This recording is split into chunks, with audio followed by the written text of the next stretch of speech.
Sa Re Ga Ma Pa season 6 கூடிய சீக்கிரம் ஆரம்பிக்க போது சீனியர்ஸ் அப்படிங்கிறதால ஒரு கண்டஸ்டன்ட்டையும் பார்த்து சூஸ் பண்ணிக்கிட்டு இருக்காங்க. ஏற்கனவே எக்கச்சக்கமான மாவட்டங்களில் பகுதிகளில் போயிட்டு ஆடிஷன்ஸ் நடத்தியிருக்காங்க. ஃபர்ஸ்ட் பார்த்தீங்கன்னா பாண்டிச்சேரி, அடுத்ததா திருச்சி, ரீசெண்டாக மதுரை, கோயம்புத்தூர், பொள்ளாச்சி, மேட்டுப்பாளையம் இந்த மாதிரி பகுதிகளில் இப்போ தொடர்ந்து சரிகமபா சீசன் 6 அதாவது சீனியர் சீசன் 6க்கான ஆடிஷன் நடத்தி வந்துட்டு இருக்காங்க. இதுல முதல் ஃபேஸ்ல வந்து சிங்கர் ஸ்ரீனிவாஸ் அவர்கள் ஜட்ஜா கலந்துக்கிட்டாரு. ஆங்கர் அர்ச்சனா மேடம் கூட வந்து அசிஸ்ட் பண்ணியிருக்காங்க. ஆனா இப்ப ரீசெண்ட் டைம்ல வரக்கூடிய ப்ரோமோ எல்லாத்துலயுமே விஜய் பிரகாஷ் அவர்கள் தான் ஆடிஷன் அட்டன் பண்ணி ஒரு கண்டஸ்டன்ட் சூஸ் பண்ணிட்டு இருக்காரு அப்படிங்கிற மாதிரியும், சிங்கர் ஸ்ரீனிவாஸ் அவர்கள் இதில் கலந்துக்கலையா, எதுக்காக வந்து போயிட்டாரு அப்படிங்கிற மாதிரி பல கேள்வி வந்திருக்கு. இதுக்கு சிங்கர் ஸ்ரீனிவாஸ் அவர்கள் அவர் தரப்புல சில விஷயங்களை விளக்கலாம் கொடுத்திருக்காரு. அப்படி அவர் பேசும்போது என்ன சொல்லிருக்காருன்னா, எப்போதுமே ஒரு சீசன் ஆரம்பிக்குதுன்னா அதுக்கு முன்னாடி ஒரு ஆடிஷன் நடத்துவோம். அந்த ஆடிஷன் வந்து ஒரு மெகா ஆடிஷனா இருக்கும். வரக்கூடிய ஆயிரக்கணக்கான போட்டியாளர்கள்ல 40 பேரை மட்டுமே சூஸ் பண்ணி ஃபில்டர் பண்றது அப்படிங்கிறது சாதாரண விஷயம் கிடையாது. நாங்க ஜட்ஜஸ் மொத்தமாவே அதிகபட்சம் ஒரு 5-6 பேர் தான் இருக்கும். ஒரு ஜட்ஜஸ் ஒரு 100 பேரை வந்து ஃபில்டர் பண்ணா கூட 5 ஜட்ஜஸ் வந்து 500 பேரை மட்டும் தான் செலக்ட் பண்ண முடியும். ஆனா வரக்கூடியவங்க 2000 பேர் வராங்க.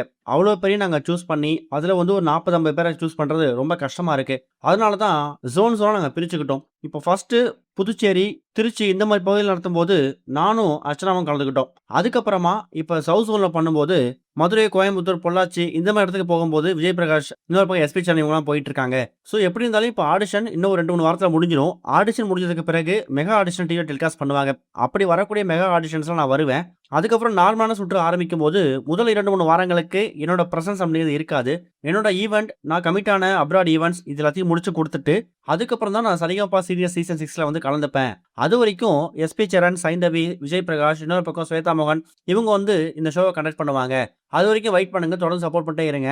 கண்டிப்பா நான் வந்து 2-3 வாரங்கள்ல வந்து தொடர்ந்து ஜாயின் ஆகிட்டு அதுக்கப்புறம் எப்பவும் போல கடந்த சீசன் நடந்த மாதிரியே இந்த சீசன் நடக்கும் அப்படிங்கிற மாதிரி சிங்கர் ஸ்ரீனிவாஸ் அவர்கள் அவர் தரப்ப விளக்கம் கொடுத்திருக்காரு. ஸோ இவர் சொல்றதை வச்சு பார்க்கும்போது ஆடிஷன்ஸை முடிச்சுட்டு அவருக்கு இருக்கக்கூடிய இந்த ஈவெண்ட் கமிட்மெண்ட்லாம் முடிச்சுட்டு தான் அவர் சரிகமபா சீசன் 6ல வந்து கலந்துப்பாரு அப்படிங்கிறதையும் உறுதிப்படுத்தியிருக்காரு. இதை பத்தி நீங்க என்ன நினைக்கிறீங்க அப்படிங்கிற கருத்துக்களை கமெண்ட்ல மென்ஷன் பண்ணுங்க. இது வரைக்கும் கனெக்டிங் டிவிக்கு சப்ஸ்கிரைப் பண்ணனா மறக்காம சப்ஸ்கிரைப் பண்ணிக்கங்க. உடனடி அப்டேட்ஸ் பெறுவதற்கு நோட்டிஃபிகேஷன் பெல்லையும் கிளிக் பண்ணிக்கங்க.